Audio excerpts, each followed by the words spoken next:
50대 친구들 다들 5억 있다는데 은퇴 직전 내 장고 공개합니다. 현실주의. 나만 없는 거야? 장고 실화냐? 이런 제목 한 번쯤은 클릭해 보셨죠?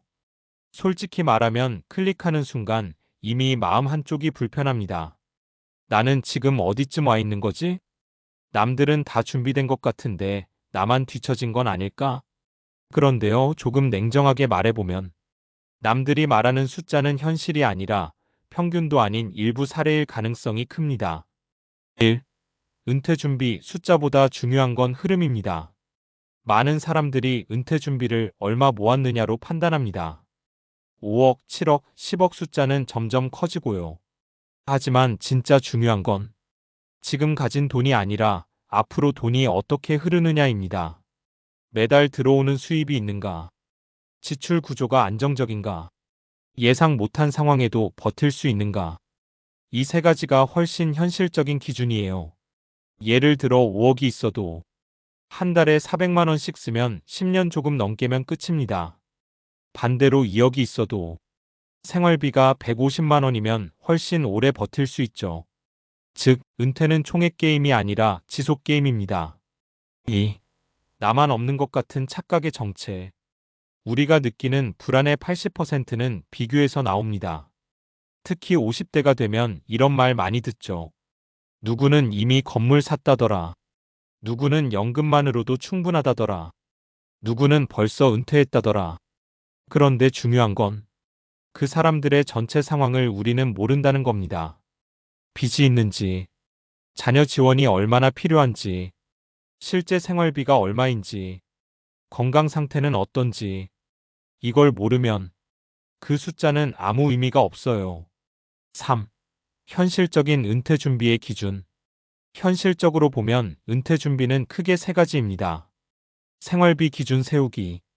가장 먼저 해야 할 건 내가 한 달에 얼마로 살 수 있는가를 아는 겁니다. 이게 없으면 10억이 있어도 불안하고 3억이 있어도 부족하게 느껴져요. 수입의 다층 구조 만들기. 은퇴 후에는 한 가지 수입만으로는 불안합니다. 예를 들어 국민연금, 개인연금, 소액 임대 수입, 파트타임 일, 이렇게 나눠져 있으면 하나가 흔들려도 전체는 유지됩니다. 지출의 유연성. 고정비가 많을수록 은퇴는 위험해집니다. 대출, 자녀 지원, 과도한 보험료. 이런 건 은퇴 전에 줄여야 합니다. 4. 현실 사례 세 가지. 이제 실제로 공감될 만한 사례를 들어볼게요. 사례 1. 5억 있지만 불안한 사람. 52세 어씨는 자산이 5억입니다. 남들이 보기엔 준비 잘했네 수준이죠.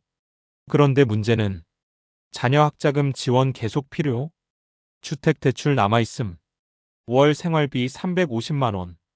결과적으로 은퇴를 못합니다.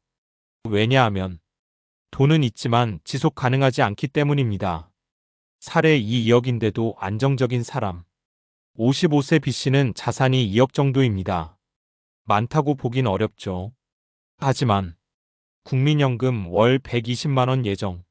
소소한 알바 수입 80만 원. 생활비 150만 원. 이 구조에서는 오히려 안정적입니다. 돈이 적어도 흐름이 안정적이면 버틸 수 있어요. 사례 3 준비 안 했지만 방향 잡은 사람. 49세 C씨는 거의 저축이 없습니다. 이런 경우가 사실 꽤 많습니다. 하지만 이분은 이렇게 바꿨습니다. 소비 구조 정리 월 300, 180. 부업 시작. 연금 상품 늦게라도 가입. 이렇게 3년 지나자 불안이 줄고 계획이 생깁니다.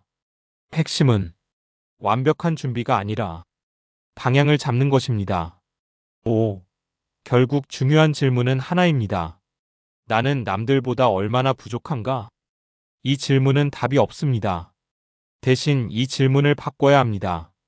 나는 지금 구조로 10년을 버틸 수 있는가? 이 질문은 훨씬 현실적이고 답을 만들 수 있습니다. 6. 마무리 숫자보다 안도감을 목표로. 은퇴 준비의 목표는 10억, 20억이 아닙니다. 불안하지 않은 상태입니다. 매달 들어오는 돈이 있고 큰 지출이 통제되고 예상 가능한 삶이 있는 상태. 이게 진짜 은퇴 준비입니다. 그래서 다시 처음 질문으로 돌아가 보면 나만 없는 거야? 아니요. 대부분은 많지 않지만 불안한 상태에 있습니다. 그리고 그 불안은 돈의 총액이 아니라 구조에서 옵니다. 앞에서 이야기한 것처럼 은퇴는 얼마 모았느냐보다 얼마나 오래 버틸 수 있느냐의 문제입니다. 그렇다면 자연스럽게 다음 질문으로 이어집니다. 7. 얼마면 충분한가? 라는 질문이 함정. 많은 사람들이 가장 궁금해하는 질문이 이겁니다. 그래서 도대체 얼마 있으면 은퇴 가능한데요? 그런데 이 질문은 사실 정확한 답이 존재하지 않는 질문입니다. 왜냐하면 은퇴 자금은 단순히 금액으로 결정되는 게 아니라 시간, 소비, 수명, 변수 이 네 가지가 얽혀 있기 때문입니다. 8. 인간은 돈을 과소평가도 과대평가도 합니다.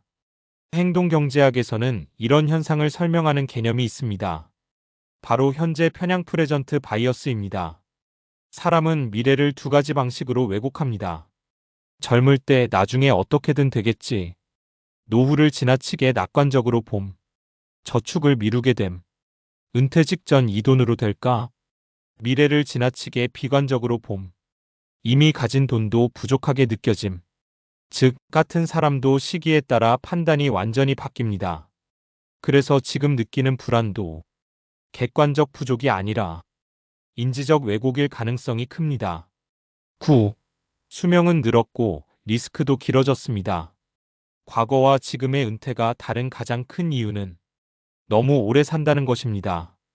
평균 수명을 보면 1980년대 약 65세 전후, 현재 80세 이상. 문제는 여기서 끝이 아닙니다. 건강하게 사는 기간 건강 수명과 돈이 필요한 기간 경제 수명은 다릅니다. 보통 은퇴는 60세 전후인데 경제적으로는 85세까지 필요합니다. 즉, 최소 2025년을 소득 없이 버텨야 하는 구조입니다. 이건 단순히 저축 많이 했다로 해결되는 문제가 아닙니다. 10. 그래서 등장한 개념 인출 전략. 이 지점에서 중요한 개념이 하나 나옵니다. 얼마를 모았느냐보다 어떻게 꺼내 쓰느냐. 대표적인 이론이 바로 4% 룰입니다. 간단히 말하면 총 자산의 4%를 매년 사용하면 약 30년간 자금이 유지될 가능성이 높다. 예를 들어 3억 연 1200만 원 월 100만 원, 5억 연 2000만 원 월 약 166만 원. 이걸 보면 느껴지죠? 생각보다 많이 필요하네. 맞습니다. 그래서 사람들이 더 불안해지는 겁니다. 11. 하지만 여기서 사람들이 놓치는 것, 중요한 건 이 4% 룰도 완벽한 기준이 아니라는 점입니다. 왜냐하면 현실은 훨씬 유연하기 때문입니다. 실제 은퇴자들의 소비 패턴을 보면 초반 6070세, 여행, 취미 등으로 지출 많음, 중반 7080세, 활동 줄어들며 지출 감소, 후반 80세 이후, 의료비 증가 그러나 전체 소비는 제한적, 즉 지출은 일정하지 않고 점점 변합니다. 그래서 평생 같은 생활비를 가정하는 계산은 현실과 맞지 않는 경우가 많습니다. 12. 인간은 생각보다 적응을 잘합니다. 심리학에서 중요한 개념 하나가 있습니다. 쾌락 적응 어다닉 애덕테이션. 사람은 어떤 환경에도 결국 적응합니다. 소득이 줄어도 생활 수준을 맞추고 소비가 줄어도 불행이 계속되진 않습니다. 실제로 연구를 보면 은퇴 후 소득이 줄어도 행복도는 크게 떨어지지 않는 경우가 많습니다. 왜냐하면 시간의 여유 증가, 스트레스 감소, 기대 수준 조정, 이 세 가지가 작용하기 때문입니다. 13. 그래서 전략은 바뀌어야 합니다. 이제 방향은 명확해집니다. 은퇴 준비는 이렇게 바뀌어야 합니다. 기존 방식? 얼마 모아야 하지? 남들보다 부족한가? 현실적인 방식. 내 지출 구조는 유연한가? 수입 흐름이 끊기지 않는가? 상황 변화에 적응 가능한가? 14.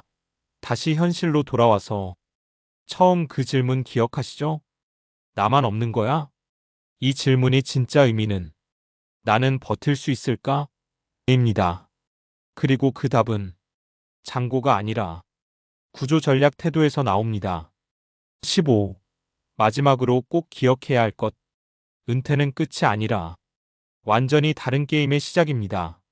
축적의 게임, 관리의 게임, 경쟁의 게임, 지속의 게임, 속도의 게임, 균형의 게임. 이걸 받아들이는 순간 비교는 의미 없어집니다. 그래서 결론은 단순합니다. 남들 5억보다 중요한 건 내가 20년을 버틸 수 있는 구조입니다.